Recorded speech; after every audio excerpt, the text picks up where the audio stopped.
మనకు వర్షాలు రావాలంటే ఇంతకు శాస్త్ర ప్రకారంగా ఏం చేయాలి? ఓం జలబింబాయ విద్మహే నీల పురుషాయ ధీమహి తన్నో వరుణ ప్రచోదయాత్ అంటుంది శాస్త్రం. ఈ మంత్రాన్ని జపం చేయండి. ప్రతి ఒక్కరూ పారాయణం చేయండి. తప్పకుండా వర్షాలు సమృద్ధిగా కురుస్తాయి. వర్ణ జప హోమం చేయమంటున్నాడు. కరరి ఇష్ట యాగం చేయమంటున్నాడు.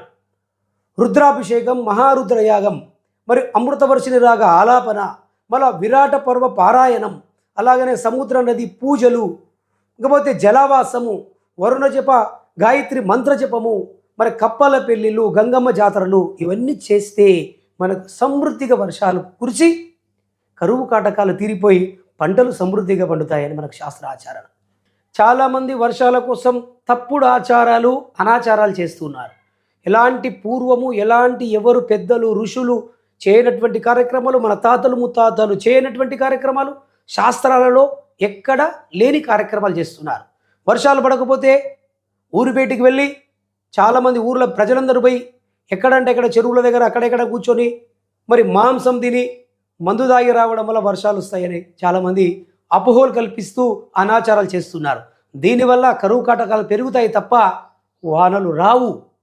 స్వామి మాకు వర్షాలు కురిపించాలి అని ఊరిపేట ఉన్నటువంటి దేవాలయాలకు, శివాలయాలకు సందర్శనగా వెళ్ళిన ఆచారం మనకు ఉన్నది. ఇకపోతే శివునికి, శివలింగాలకు నీళ్లు పోసే ఆచారం ఉన్నది, కప్పలు తిప్పే ఆచారం ఉన్నది. కానీ వర్షాల కోసం గ్రామాలకించి గ్రామ ప్రజలందరూ ఊరు బయటికి వెళ్ళి మాంసం తిని మందు తాగడం వల్ల ఎలాంటి వర్షాలు రావు. ఇది తప్పుడు ఆచారంగా చాలా ఊర్లలో ఇది చేస్తున్నారు. ఎక్కడ ఆచారం లేదు, ఏ శాస్త్రంలో చెప్పబడలేదు, ఏ పండితుడు చెప్పలేడు. దానికి ఆదివారమే కేటాయిస్తున్నారు. ఊరు బయటికి వెళ్తే ఊరు బయటికి ఎప్పుడు వెళ్తారు?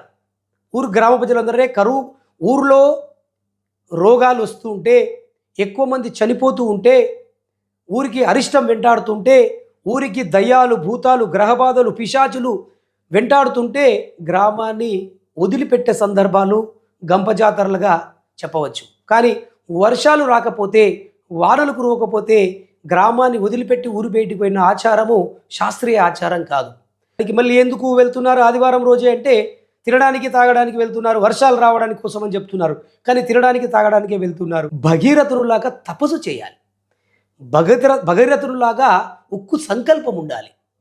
శివుని జటాజూటం ఉన్నటువంటి గంగాదేవిని కిందికి రప్పించినటువంటి భగీరథ మహర్షి యొక్క పట్టుదల మన లోపల ఉండాలి.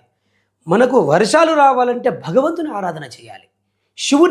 మహాశివుని వేడుకుంటే తన జటాముటంలో ఉన్నటువంటి గంగాదేవిని వెంటనే పంపిస్తాడు.